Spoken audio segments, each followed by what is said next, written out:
नमस्कार, बहुत स्वागत है आपका। आप देख रहे हैं जनतंत्र टीवी। खास पेशकश के साथ हाजिर हूं मैं शिल्पा तोमर। बुलेटिन की करते हैं शुरुआत बड़ी खबर के साथ। अब से थोड़ी ही देर में, बस कुछ ही देर में संयुक्त राष्ट्र महासभा को पीएम नरेंद्र मोदी संबोधित करने वाले हैं।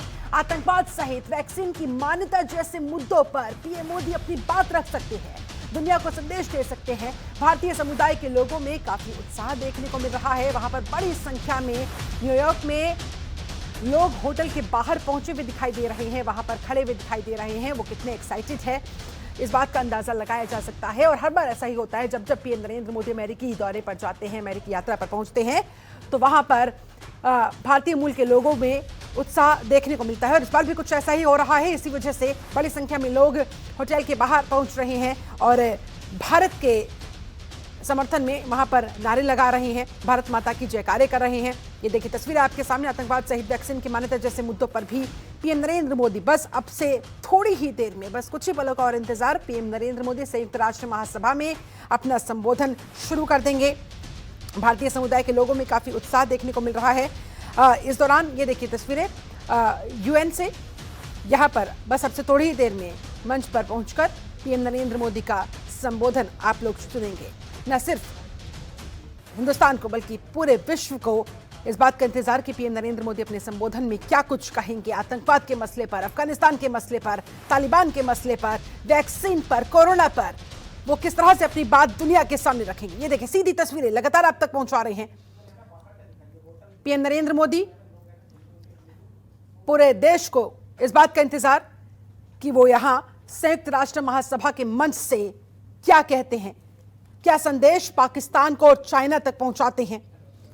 क्वाड देशों ने इंडो पैसिफिक देशों को जो 49 मिलियन वैक्सीन डोनेट की है, जिस तरह से भारत एक तरीके से सशक्त तरीके से उभर कर सामने आ रहा है, वहीं दूसरी तरफ पाकिस्तान को कदम दर कदम फजीहत झेलनी पड़ती है। और एक बार फिर से पाकिस्तान ने जिस तरह से कश्मीर का राग अलापा, पाकिस्तान को उम्मीद थी कि जो ऐसे देश हैं, ईरान हो गया, सऊदी अरब हो गया, वो भी कहीं ना कहीं कश्मीर का राग अलापेंगे, लेकिन ऐसा कुछ हुआ नहीं, समर्थन उसे उतना मिला नहीं।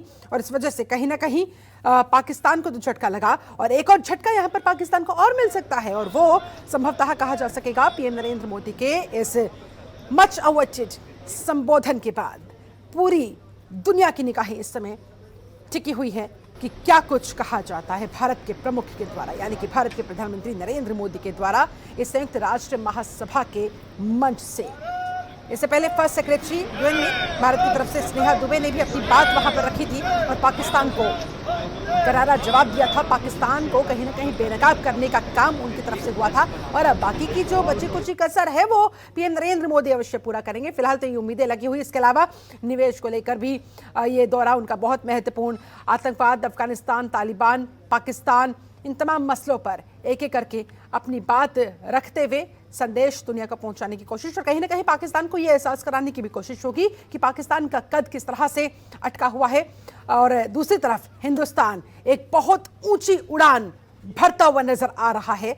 और तमाम जो तस्वीरें इस अमेरिकी दौरे से निकलकर सामने आ रही है वो इस बात की तस्दीक भी करती हुई। अब से बस थोड़ी ही देर में संयुक्त राष्ट्र महासभा को पीएम नरेंद्र मोदी संबोधित करते दिखाई देंगे, अपनी बात वहां पर विश्व पटल पर रखते नजर आएंगे। इसके अलावा भारत ने जलवायु परिवर्तन को लेकर यूएस के प्रयासों को भी सराहा। भारत ने जलवायु परिवर्तन से निपटने के लिए अमेरिका के प्रयासों और पेरिस समझौते में उसकी वापसी का भी स्वागत किया है। एक दिन पहले ही व्हाइट हाउस में राष्ट्रपति जो बाइडेन और पीएम नरेंद्र मोदी की मुलाकात हुई थी, वो भी पूरे विश्व ने देखी थी। राष्ट्रपति बाइडेन ने व्हाइट हाउस के ओवल दफ्तर में पीएम नरेंद्र मोदी के साथ अपनी बातचीत में खुलकर अपनी बात रखी थी। और इस तरह से वो जो एक दोस्ती की नई इबारत हिंदुस्तान रच रहा है, लिख रहा है, गढ़ रहा है, वाकई में एक सकारात्मक पहलू इस अमेरिकी यात्रा से जुड़ा हुआ। और बहुत सारे करोड़ों लोगों को, अरबों लोगों को इस समय उम्मीदें बंधी हुई है। क्या कुछ पीएम नरेंद्र मोदी की तरफ से कहा जाता है, किन शब्दों में कहा जाता है, जो इस समय विश्व के ज्वलंत मुद्दे हैं। सबसे खास बात है अफगानिस्तान में जो तालिबानी राज वापस लौट कर आया है, आतंकवाद का मसला जो पूरे विश्व को इस समय डरा रहा है, सहमा रहा है, उस पर क्या कुछ कहा जाता है।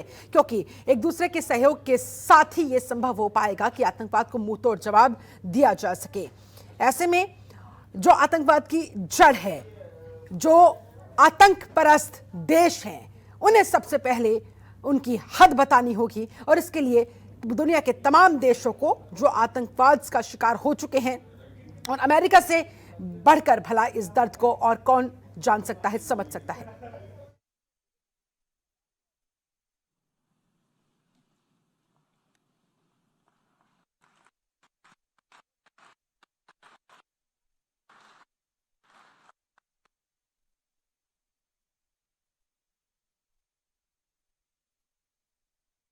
him to address the General Assembly. नमस्कार साथियों। Good morning, friends. साथियों, Good morning, friends.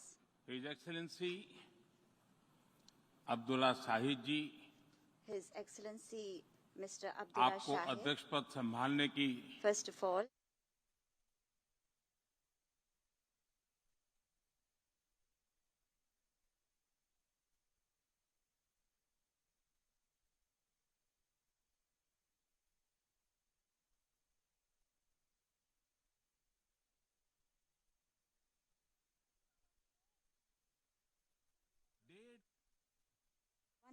पूरा विश्व the world 100 has साल में been आई grappling सबसे with बड़ी the worst pandemic महामारी का it has सामना seen कर in 100 years.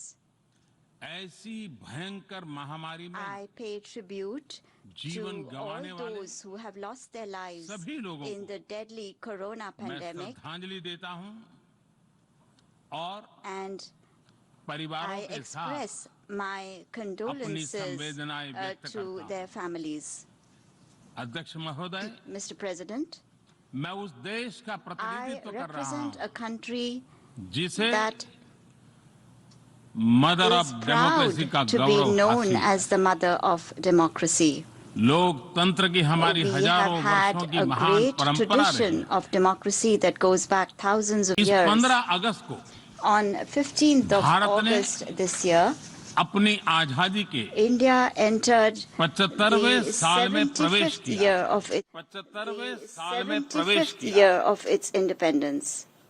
हमारी विविधता Our diversity हमारे सशक्त लोकतंत्र is की the पहचान है। identity of our strong एक ऐसा democracy. देश It is a country जिसमें that has दर्जनों भाषाएं dozens हैं, of languages, सैकड़ों बोलियां हैं, hundreds of dialects, अलग अलग रहन सहन different खान पान। lifestyles and cuisines. ये vibrant This is democracy the का best बेहतरीन example of a उदाहरण है। vibrant democracy. ये भारत के लोकतंत्र की ताकत है। The strength of our ये democracy छोटा बच्चा is demonstrated जो by the कभी fact that a little एक boy रेलवे स्टेशन who के at T one stall time पर used to help अपने his पिता father की मदद at करता his था, tea stall at the railway आज station is today चौथी बार addressing the भारत के United प्रधानमंत्री के Nations तौर पर General Assembly for the fourth time UNGA को as संबोधित Prime कर रहा Minister है। of India.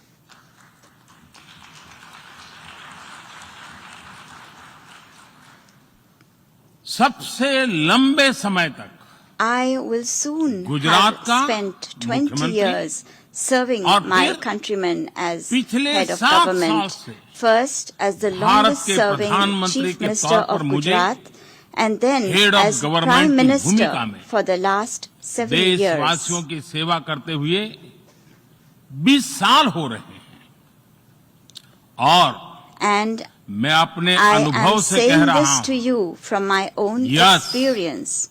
Yes, democracy can deliver. democracy can deliver. Yes, Yes, democracy has democracy deliver. has delivered.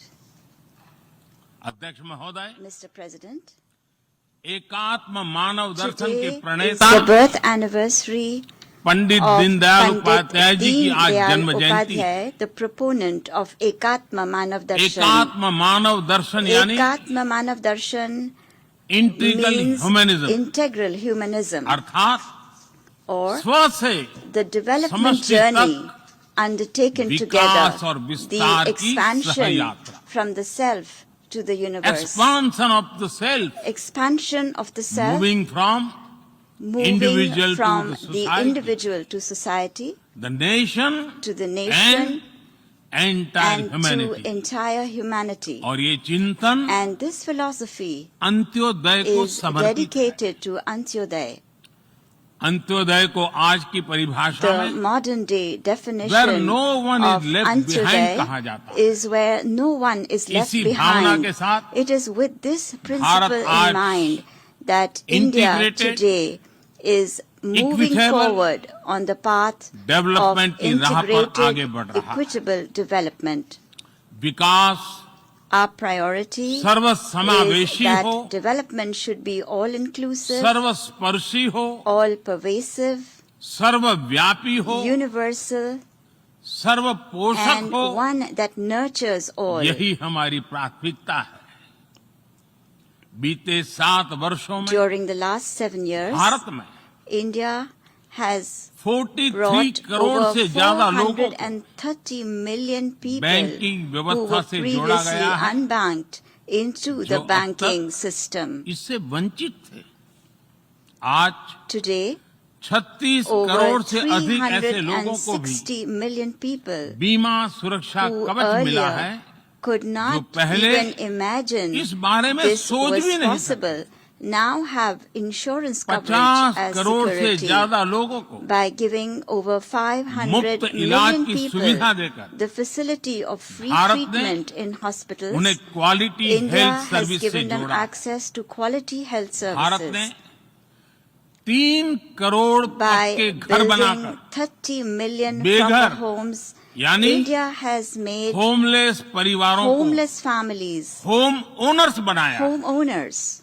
अध्यक्ष महोदय, Mr. President, प्रदूषित पानी polluted water भारत ही नहीं is a very big पूरे problem, विश्व not just for और India, खासकर but for the entire गरीब और world, and विकासशील in देशों particular की for poor and बहुत developing बड़ी countries. समस्या है।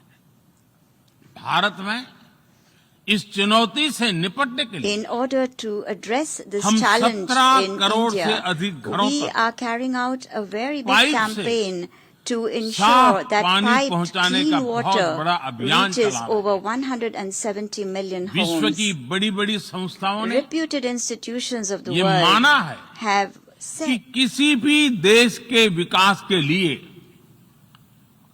वहां के नागरिकों के पास जमीन और घर के प्रॉपर्टी राइट्स यानी ओनरशिप का रिकॉर्ड होना बहुत जरूरी है।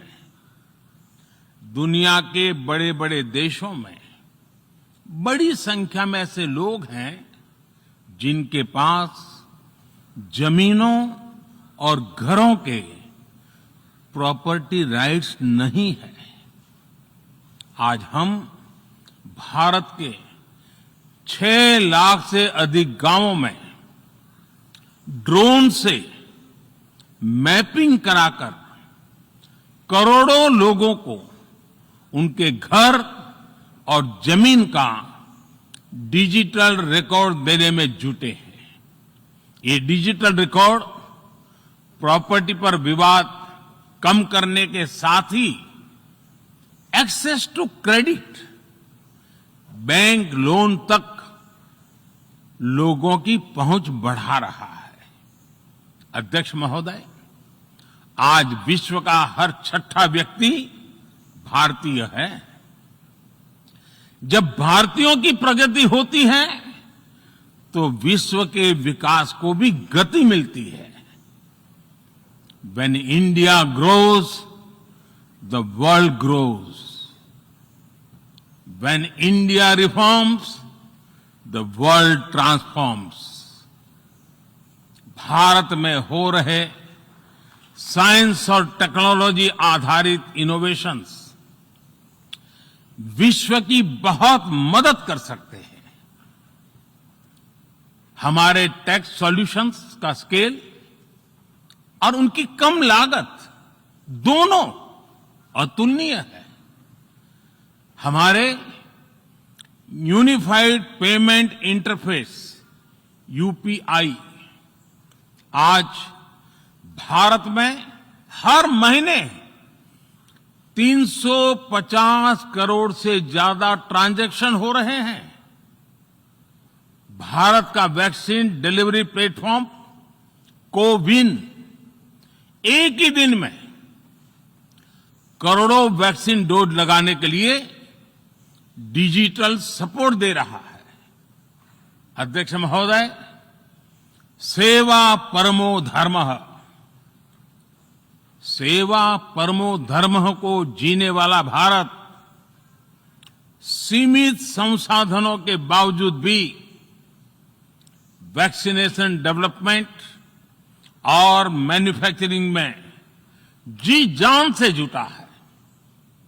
मैं यूएनजीए को ये जानकारी देना चाहता हूं कि भारत ने दुनिया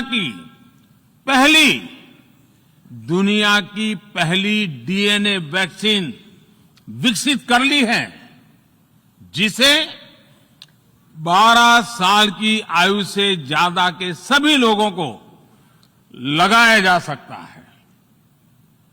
एक और mRNA वैक्सीन अपने डेवलपमेंट के आखिरी चरण में है।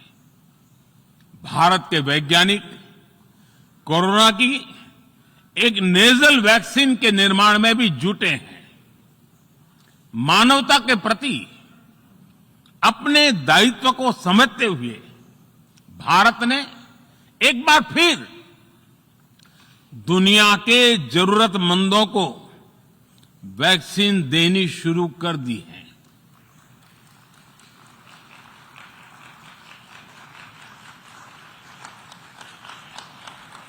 मैं आज दुनिया भर के वैक्सीन मैन्युफैक्चरर्स को भी आमंत्रित करता हूं, कम मेक वैक्सीन इन इंडिया। अध्यक्ष महोदय, आज हम सब जानते हैं कि मानव जीवन में टेक्नोलॉजी का कितना महत्व है, लेकिन बदलते हुए विश्व में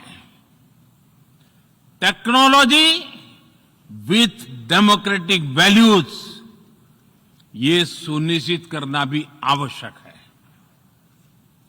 भारतीय मूल के डॉक्टर्स, इनोवेटर्स, इंजीनियर्स, मैनेजर्स किसी भी देश में रहें, हमारे लोकतांत्रिक मूल्य उन्हें मानवता की सेवा में जुटे रहने की प्रेरणा देते रहते हैं। और ये हमने इस कोरोना काल में भी देखा है। अध्यक्ष महोदय, कोरोना महामारी ने विश्व को यह भी सबक दिया है कि वैश्विक अर्थव्यवस्था को अब और अधिक डाइवर्सिफाई किया जाए। इसके लिए ग्लोबल वैल्यू चेन्स का विस्तार आवश्यक है। हमारा आत्मनिर्भर भारत अभियान इसी भावना से प्रेरित है। ग्लोबल इंडस्ट्रियल डाइवर्सिफिकेशन के लिए भारत विश्व का एक लोकतांत्रिक और भरोसेमंद पार्टनर बन रहा है। और इस अभियान में भारत ने इकोनॉमी और इकोलॉजी दोनों में बेहतर संतुलन स्थापित किया है। बड़े और विकसित देशों की तुलना में क्लाइमेट एक्शन को लेकर भारत के प्रयासों को देखकर आप सभी को निश्चित ही गर्व होगा। आज भारत बहुत तेजी के साथ 450 गीगावाट रिन्यूएबल एनर्जी के लक्ष्य की तरफ बढ़ रहा है। हम भारत को दुनिया का सबसे बड़ा ग्रीन हाइड्रोजन हब बनाने के अभियान में भी जुट गए हैं। अध्यक्ष महोदय, हमें अपनी आने वाली पीढ़ियों को जवाब देना है कि जब फैसले लेने का समय था, तब जिन पर विश्व को दिशा देने का दायित्व था, वो क्या कर रहे थे। आज विश्व के सामने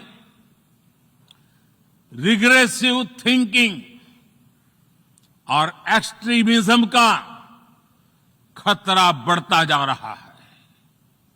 इन परिस्थितियों में पूरे विश्व को साइंस बेस्ड रेशनल और प्रोग्रेसिव थिंकिंग को विकास का आधार बनाना ही होगा। साइंस बेस्ड अप्रोच को मजबूत करने के लिए भारत एक्सपीरियंस बेस्ड लर्निंग को बढ़ावा दे रहा है। हमारे यहां स्कूलों में हजारों अटल टिंकरिंग लैब्स खोली गई हैं, इंक्यूबेटर्स बने हैं और एक मजबूत स्टार्टअप इकोसिस्टम विकसित हुआ है। अपनी आजादी के 75 वर्ष के उपलक्ष्य में जब हम आजादी का अमृत महोत्सव मना रहे हैं, भारत 75 ऐसे सैटेलाइट्स को अंतरिक्ष में भेजने वाला है जो भारतीय विद्यार्थी स्कूल कॉलेजों में बना रहे हैं। अध्यक्ष जी, दूसरी ओर रिग्रेसिव थिंकिंग के साथ जो देश आतंकवाद का पॉलिटिकल टूल के रूप में इस्तेमाल कर रहे हैं, उन्हें ये समझना होगा कि आतंकवाद उनके लिए भी उतना ही बड़ा खतरा है। ये सुनिश्चित किया जाना बहुत जरूरी है कि अफगानिस्तान की धरती का इस्तेमाल आतंकवाद फैलाने और आतंकी हमलों के लिए न हो। हमें इस बात के लिए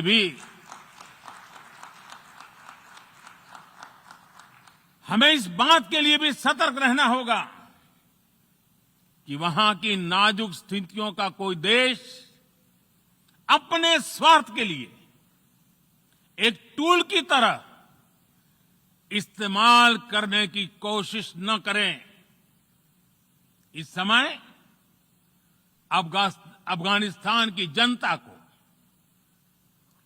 वहां की महिलाओं और बच्चों को, वहां की माइनॉरिटीज को मदद की जरूरत है और इसमें हमें अपना दायित्व निभाना ही होगा।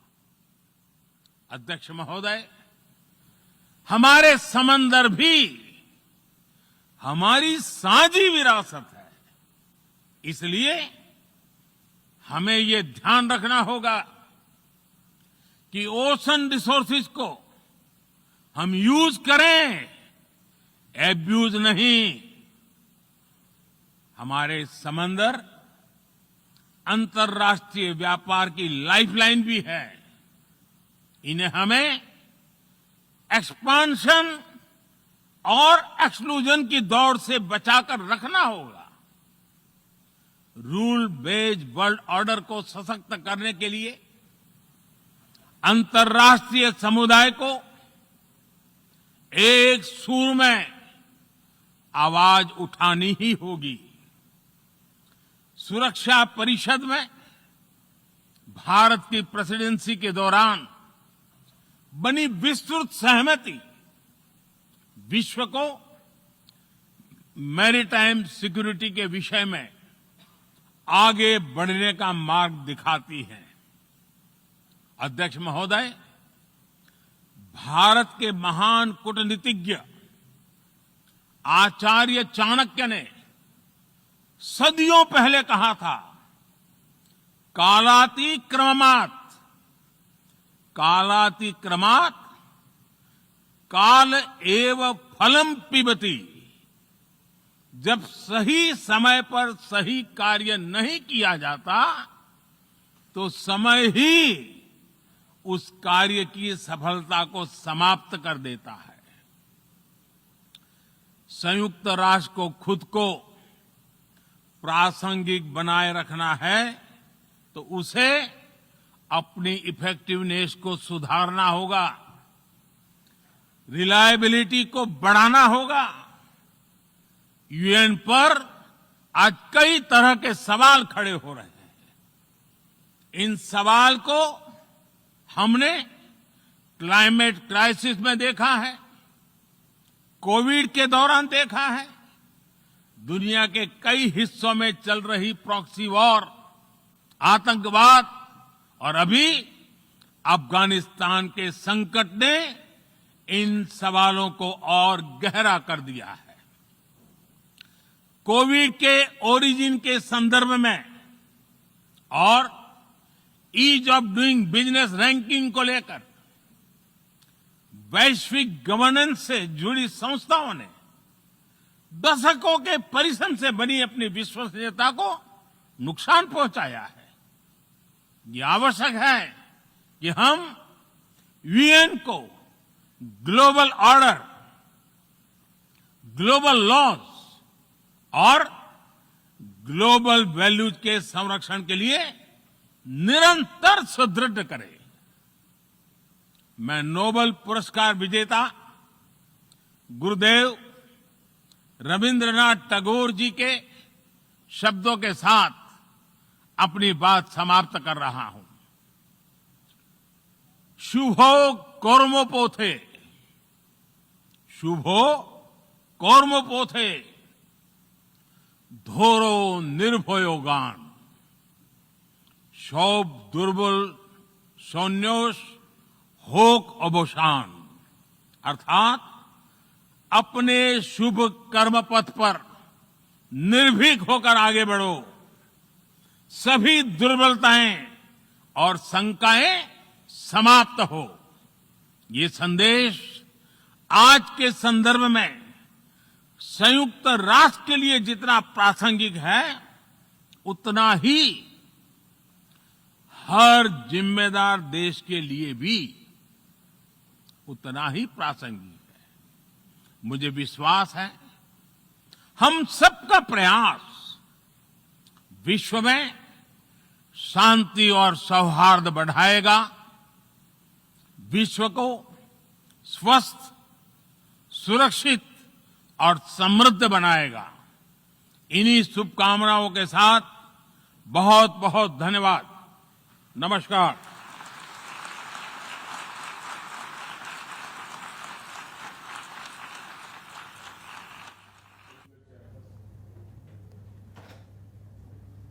तो आपने सुना पीएम नरेंद्र मोदी के संबोधन को। संयुक्त राष्ट्र महासभा में पीएम नरेंद्र मोदी ने अपनी बात रखी।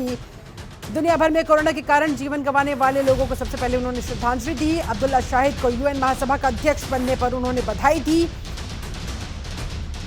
भारत को उन्होंने मदर ऑफ डेमोक्रेसी बताया। भारत की आजादी का 75वां साल शुरू हो चुका है, ऐसे में उन्होंने अपनी जिम्मेदारियां गिनवाई, दायित्व बताया। इसके अलावा कोरोना को लेकर, वैक्सीनेशन को लेकर उन्होंने हिंदुस्तान की उपलब्धियां गिनवाई।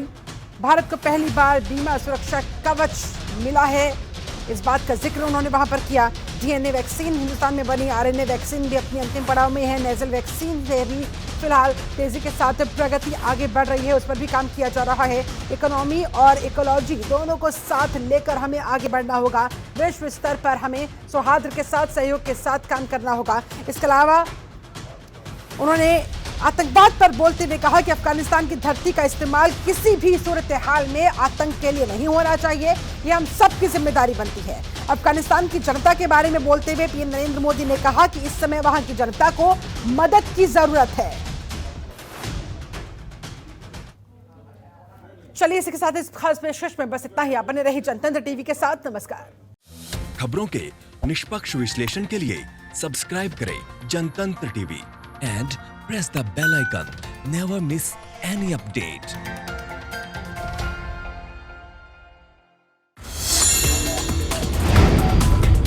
Download the Janatantra TV app, available on Google Play and App Store. Download it now.